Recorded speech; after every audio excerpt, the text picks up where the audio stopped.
Assalamualaikum Ahi Uhti. Sekarang kita akan mengenal proses seleksi. Have a nice watching. Nah, dalam manajemen SDM, fungsi terpenting selain rekrutmen adalah proses seleksi dan penempatan berdasarkan hasil proses seleksi yang mana memenuhi persyaratan. Adanya seleksi serta rekrutmen ini bertujuan menentukan jumlah pekerja dan ada tidaknya mutu serta kapasitas sesuai yang dibutuhkan oleh suatu organisasi atau perusahaan. Apa itu proses seleksi? Proses seleksi adalah serangkaian langkah kegiatan yang digunakan untuk apa? Apakah seorang pelamar diterima atau tidak?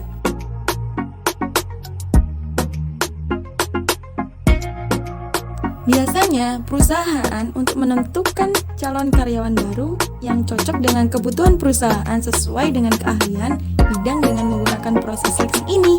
Oleh sebab itu, sangatlah penting proses seleksi. Awal proses seleksi yang pertama yaitu mengimplementasikan perencanaan SDM untuk menentukan banyaknya jumlah serta kapasitas banyaknya calon karyawan yang telah terpilih. Yang kedua yaitu analisis pekerjaan, yang mana menentukan standar dan kompetensi calon karyawan. Dan yang terakhir adalah metode penarikan karyawan. Metode seleksi. Selain proses seleksi, selanjutnya yaitu metode seleksi, yang mana pertama menetapkan kebutuhan SDM, yang kedua mengusahakan kesepakatan anggaran untuk menyelenggarakan pengisian jabatan, yang ketiga mengembangkan kualifikasi seleksi yang kredibel, yang keempat pengadaan rekrut, yang kelima melakukan tes atau sebaliknya men-screening para pelamar, yang terakhir mempersiapkan jadwal untuk para pelamar yang berbobot dengan kualitas yang bagus atau dinyatakan lulus. Masukkan dalam proses seleksi. Yang pertama, informasi analisis jabatan. Yang kedua, rencana sumber daya manusia. Dan yang terakhir, penarikan.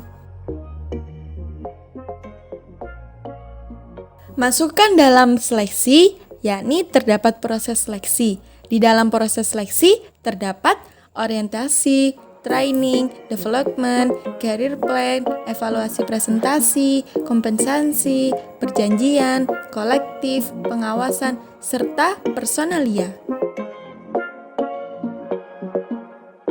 Dalam proses seleksi, terdapat tantangan-tantangan yang ada, yakni tantangan supply, tantangan etis, serta tantangan organisasi. Semakin besar jumlah pelamar yang memenuhi kualifikasi, maka akan semakin mudah bagi departemen untuk memilih karyawan baru yang berkualitas. Selanjutnya, keputusan-keputusan seleksi sangat dipengaruhi oleh etika mereka, yakni pelamar atau karyawan. Organisasi menghadapi keterbatasan seperti anggaran atau sumber daya lainnya yang mungkin akan membatasi proses seleksi.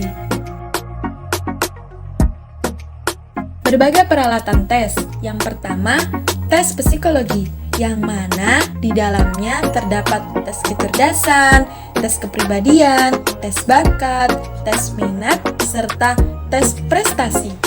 Yang kedua yaitu tes pengetahuan. Yang terakhir yaitu performance test. Tes-tes penerimaan merupakan berbagai peralatan bantu yang menilai kemungkinan padu antara kemampuan, pengalaman, dan kepribadian pelamar serta persyaratan jabatan.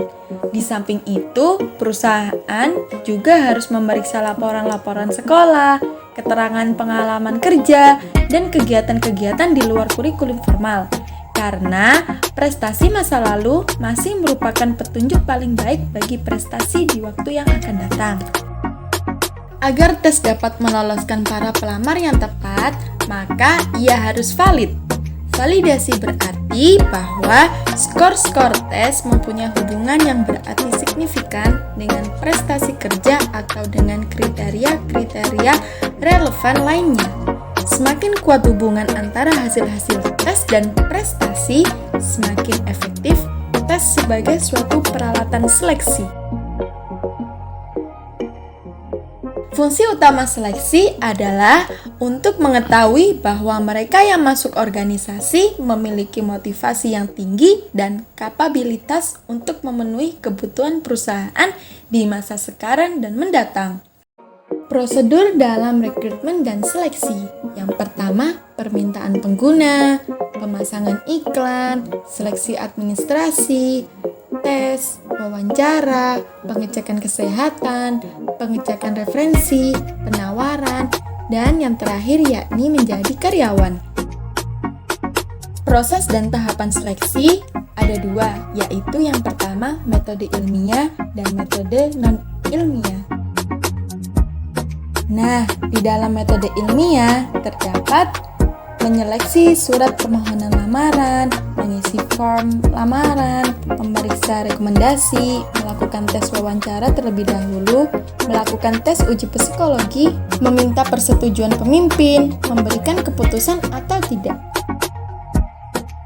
Yang kedua yaitu metode non-ilmiah. Di dalam metode non-ilmiah terdapat surat rekomendasi, format lamaran, tes kemampuan, tes potensi akademik, tes kepribadian, tes psikologi, tes wawancara seleksi, wawancara dengan supervisor, evaluasi medis kesehatan, peninjauan pekerjaan yang realistis, assessment center, drug test, dan yang terakhir yaitu keputusan penerimaan.